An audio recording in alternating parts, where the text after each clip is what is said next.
صلاح الدین ایوبی کے والد گورنر نجم الدین ایوب کافی عمر ہونے تک شادی سے انکار کرتے رہے تھے۔ ایک دن اس کے بھائی اسد الدین شیر نے ان سے کہا، بھائی تم شادی کیوں نہیں کرتے؟ نجم الدین نے جواب دیا، میں کسی کو اپنے لائق نہیں سمجھتا۔ اسد الدین نے کہا، میں آپ کے لیے رشتہ مانگوں؟ نجم الدین نے کہا، کس کا؟ اسد الدین نے کہا، ملک شاہ بنت سلطان محمد بن ملک شاہ سلجوقی کی بیٹی کا، یا وزیر الملک کی بیٹی کا۔ نجم الدین نے کہا، وہ میرے لائق نہیں۔ اسد الدین حیران ہو گئے، پھر کون آپ کے لائق ہے؟ نجم الدین نے جواب دیا، مجھے ایسی نیک بیوی چاہیے جو میرا ہاتھ پکڑ کر مجھے جنت میں لے جائے، اور اس سے میرا ایک ایسا بیٹا پیدا ہو جس کی وہ بہترین تربیت کرے، جو شہ سوار ہو اور مسلمانوں کا قبلہ اول واپس لا کے دے۔ اسد الدین کو نجم الدین کی بات پسند نہ آئی۔ انہوں نے کہا، ایسی تجھے کہاں ملے گی؟ نجم الدین نے کہا، نیت میں خلوص ہو تو اللہ نصیب کرے گا۔ ایک دن نجم الدین مسجد میں ترکیت کے ایک شیخ کے پاس بیٹھے ہوئے تھے۔ ایک لڑکی آئی اور پردے کے پیچھے سے ہی شیخ کو آواز دی۔ شیخ نے لڑکی سے بات کرنے کے لیے نجم الدین سے معذرت کی۔ نجم الدین سنتا رہا، شیخ لڑکی سے کیا کہہ رہے ہیں۔ شیخ نے لڑکی سے کہا، تم نے اس لڑکے کا رشتہ کیوں انکار کر دیا جس کو میں نے بھیجا تھا؟ لڑکی کہتی ہے، اے میرے شیخ، وہ لڑکا واقعی خوبصورت اور رتبے والا تھا، مگر میرے لائق نہیں تھا۔ شیخ کہتے ہیں، تم کیا چاہتی ہو؟ لڑکی کہتی ہے، شیخ مجھے ایسا لڑکا چاہیے جو میرا ہاتھ پکڑ کر مجھے جنت میں لے جائے، اور اس سے مجھے اللہ ایک ایسا بیٹا دے جو شہ سوار ہو اور مسلمانوں کا قبلہ اول واپس لا کے دے۔ نجم الدین حیران رہ گئے، کیونکہ وہ جو سوچتا تھا وہی یہ لڑکی بھی سوچتی تھی۔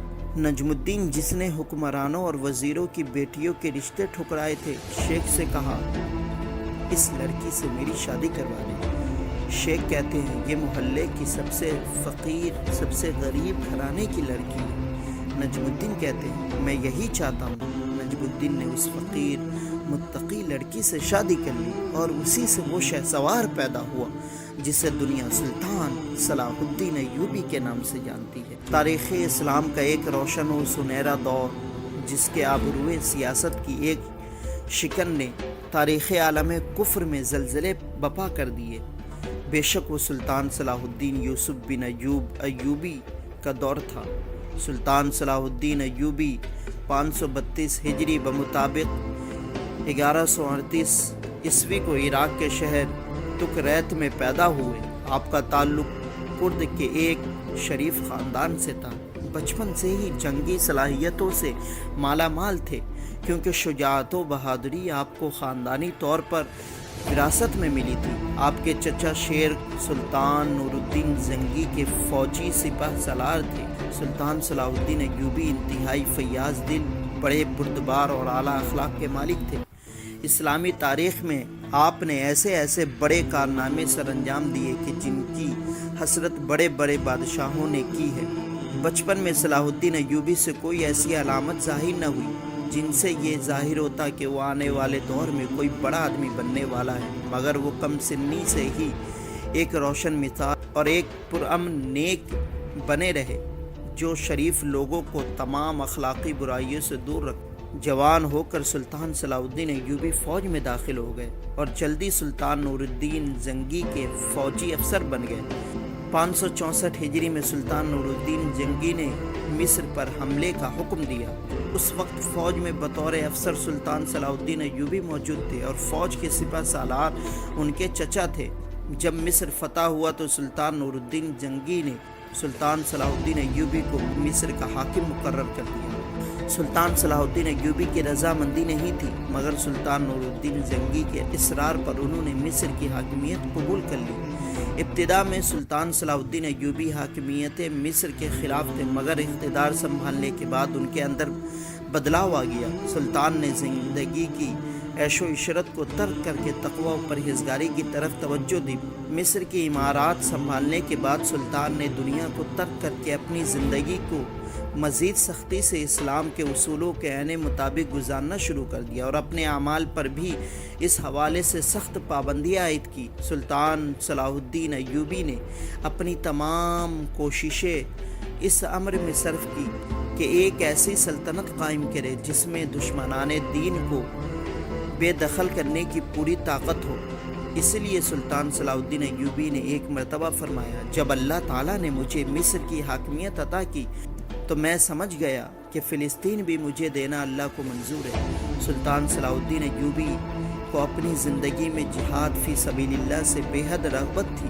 اسی رغبت کا نتیجہ تھا کہ مصر کی عمارات سنبھالنے کے صرف 5 سال بعد ہی سلطان صلاح الدین ایوبی نے 569 ہجری میں یمن بھی فتح کر لی اور اس کے 6 سال بعد 575 ہجری تک سلطان نے شام، حلب اور دیگر ساتھ کے کئی علاقے اپنی سلطنت میں شامل کر لیے۔ 581 ہجری میں جنگ حطین ہوئی جس کے نتیجہ میں اللہ تعالیٰ نے سلطان صلاح الدین ایوبی کے ہاتھوں بیت المقدس کو آزادی عطا فرمائی۔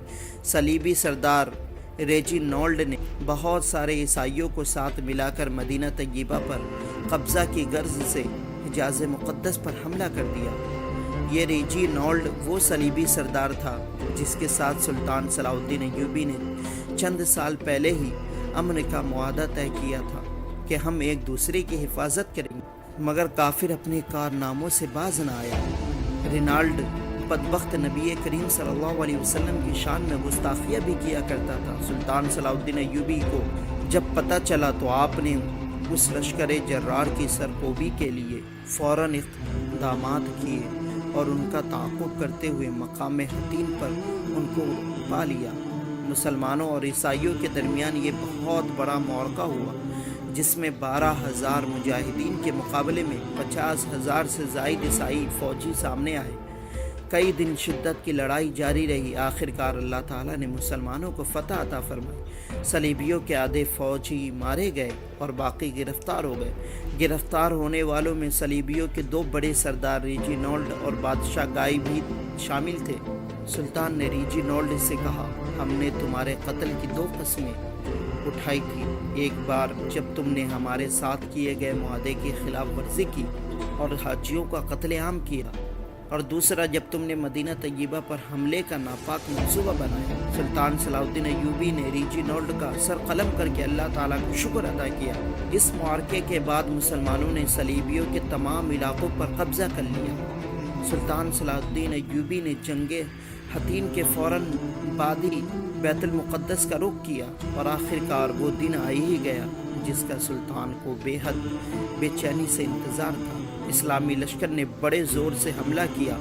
1 ہفتہ تک خون ریزی جاری رہی اور پھر عیسائیوں نے ہتھیار ڈال کر رحم کی اپیل کر دی۔ حسن اتفاق سے بیت المقدس کی آزادی کا یہ وہی دن تھا جس دن نبی کریم صلی اللہ علیہ وسلم نے یہاں تمام انبیاء کی امامت فرمائی تھی۔ آج پورے 90 برس کے بعد قبلہ اول مسلمانوں کے قبضہ میں آیا۔ اس عظیم الشان فتح کے بعد ہر طرف دعا، تسبیح و تہلیل اور تکبیر کا شور تھا۔ مسلمانوں نے بیت المقدس میں جمعہ کی نماز ادا کی۔ گویا مسلمانوں کو اسلام کی فتح اور اللہ کی نصرت کھلی آنکھوں سے نظر آ رہی تھی۔ بیت المقدس پر مسلمانوں کے قبضے کی خبر سن کر پورے یورپ میں کوہرام مچ گیا، جس کے نتیجے میں اٹلی، فرانس، جرمنی اور انگلستان سے 6 لاکھ فوجی متحد ہو کر فلسطین کی طرف نکل پڑے۔ سلطان صلاح الدین ایوبی کو جب یہ بات پتہ چلی کہ ایک لشکر جرار ہماری طرف روانہ ہوئی تو آپ نے ان کے مقابلہ اور بیت المقدس کی حفاظت کے انتظامات مکمل کر لیے۔ یہ مسلمانوں اور عیسائیوں کے مابین تیسری بڑی صلیبی جنگ تھی۔ اتحادی فوجوں کو سخت ناکامی کا سامنا کرنا پڑا اور آخرکار وہ معاہدہ کرنے پر مجبور ہو گئے۔ اللہ تعالیٰ نے سلطان صلاح الدین ایوبی کے ہاتھوں مسلمانوں کو ایسی عظیم کامیابی عطا فرمائی کہ اس کے بعد صلیبیوں نے دوبارہ کبھی حملے کی جرأت نہ کی اور 761 سال بیت المقدس مسلمانوں کے قبضے میں رہا۔ سلطان صلاح الدین مسلمانوں کے ایک عظیم، بے باک اور انتہائی ہمت والے حکمران تھے۔ ان کی ہمت اور حوصلے نے پرچم اسلام کو بلند کر دیا۔ ہجرت کے 589 سال بعد یہ عظیم قائد 57 سال کی عمر میں اس دنیا سے چل بسے۔ امید ہے کہ آپ کو یہ ویڈیو پسند آئی ہو، تو اس ویڈیو کو زیادہ سے زیادہ شیئر کریں اور ہمارے چینل کو ضرور سبسکرائب کریں۔